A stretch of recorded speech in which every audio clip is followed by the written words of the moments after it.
মেহবুব, ওখানে পুলিশের তরফ থেকে বলা হচ্ছে আউটসাইডাররা গিয়ে ঝামেলা করেছে, সেখানে আউটসাইডার ছিল, পুলিশকে মারধর করা হয়েছে। চলো চলো চলো, বলো বলো বলো বলো বলো বলো।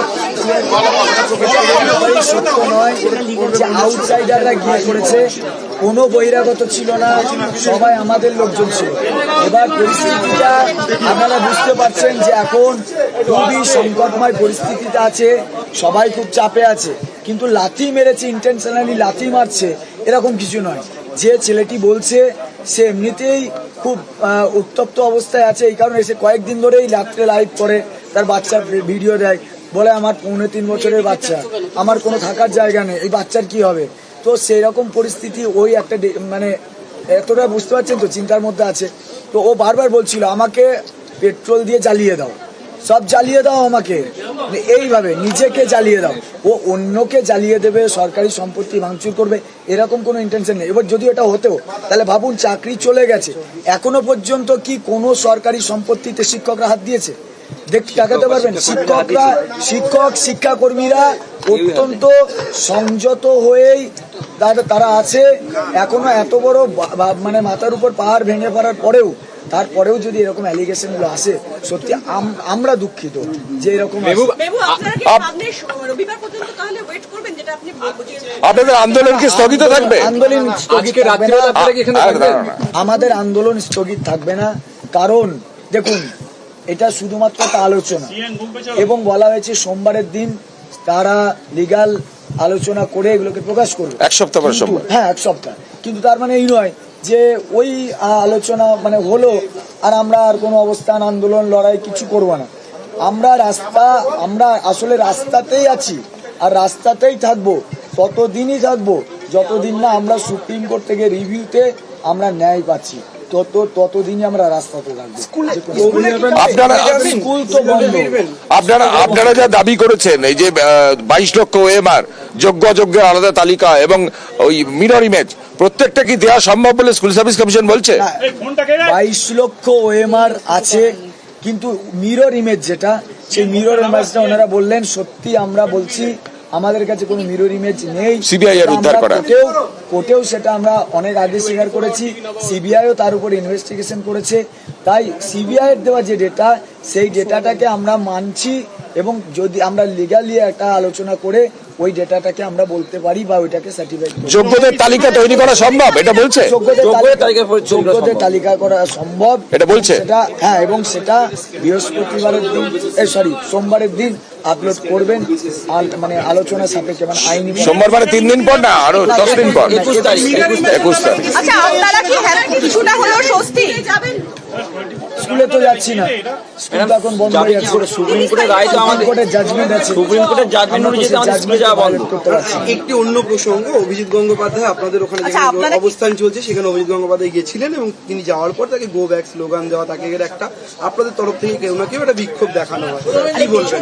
দেখুন, এখন ওই যে বললাম যে এখন পরিস্থিতিটা এমন, এবং আমাদের প্রতি যে অন্যায় হয়েছে সেই অন্যায়ের সঙ্গে জড়িত নেই কে, যদি বলেন যে জড়িত নেই কে, দেখুন আমরা চাইছি তো, আমরা বলছি যে সমস্ত রাজনৈতিক দল, যারা বিরোধী রাজনৈতিক দল, শাসক, আপনারা নিজেদের মতো করে অবস্থান নিন, আপনারা আসুন আমাদের কাছে গিয়ে, আপনাদের হবেটা কি, আমাদের কাছে গিয়ে আপনারা সান্ত্বনা দেবেন।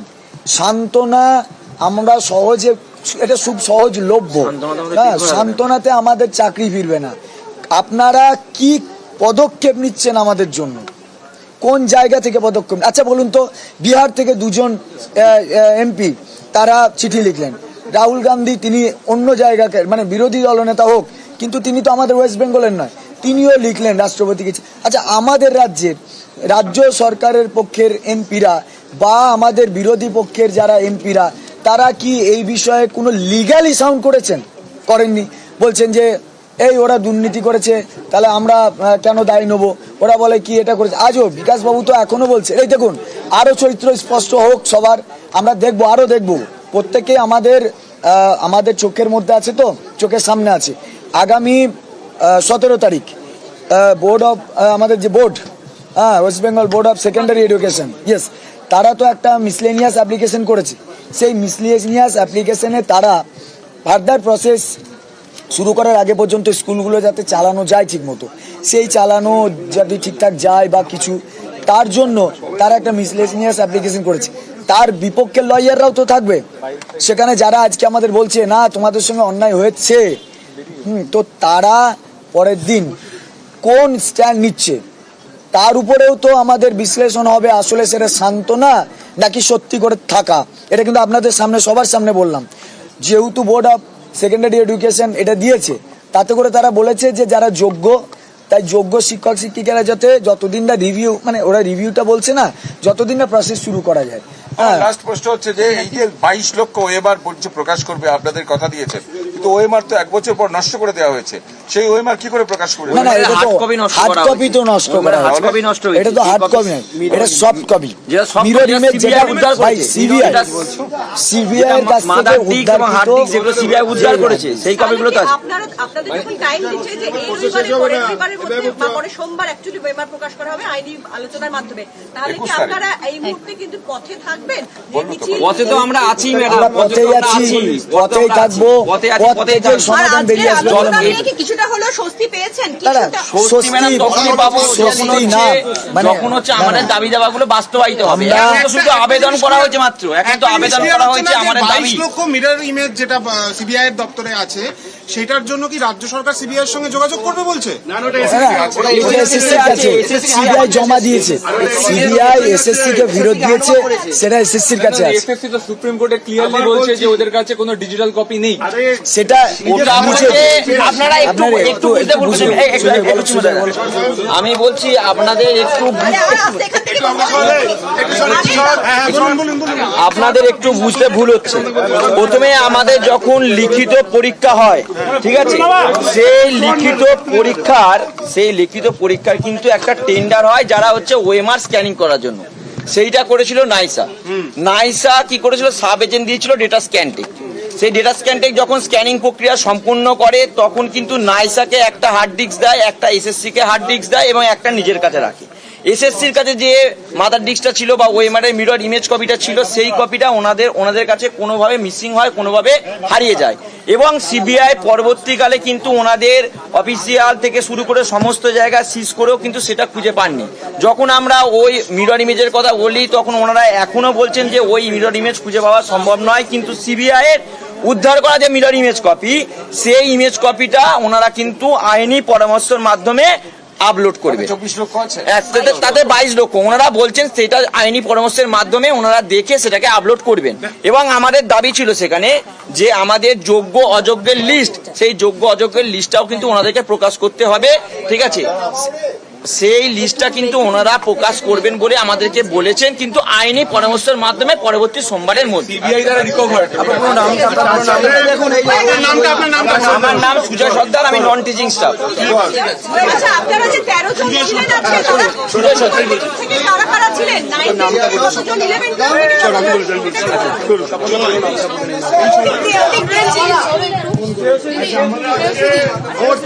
আমরা আজকে মোট ভেতরে 13 জন গেছিলাম, তো ওর মধ্যে অশিক্ষকও ছিলেন, শিক্ষকও ছিলেন, দুজন শিক্ষাকর্মী আর শিক্ষক ছিলেন।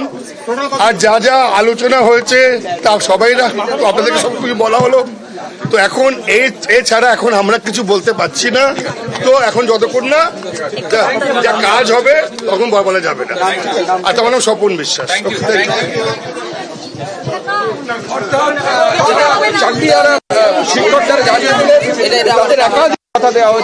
দাবি ছিল বিশেষ করে যোগ্য অযোগ্য আলাদা করা, সেই প্রতিশ্রুতি তারা পেয়েছেন।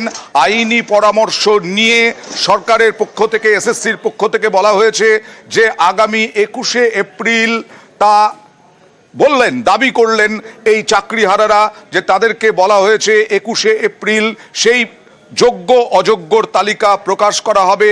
তবে ওএমআর লিস্ট, সেই ওএমআর লিস্টের যে মিরর ইমেজ, তা ওএমআর লিস্ট নেই, এমনটাই বললেন সোমরাজ। আমার সঙ্গে সোমরাজের সঙ্গে কথা বলার চেষ্টা করব। সোমরাজের সঙ্গে কথা বলার চেষ্টা করব। সোমরাজ ছিলেন ওখানে, চাকরিহারারা বললেন এখনই স্বস্তি নয়, কারণ যতক্ষণ না পর্যন্ত আইনি লড়াইয়ে তারা চাকরিটা না ফিরে পান ততক্ষণ পর্যন্ত তারা আশ্বস্ত হচ্ছেন না। কিন্তু তাদের যে যোগ্য অযোগ্যের তালিকা দেওয়ার দাবি ছিল, সেই তালিকা দেওয়ার দাবিতে রাজি হয়েছে রাজ্য সরকার, শিক্ষা দপ্তর। একথাই বললেন চাকরিহারা যারা বৈঠকে ছিলেন।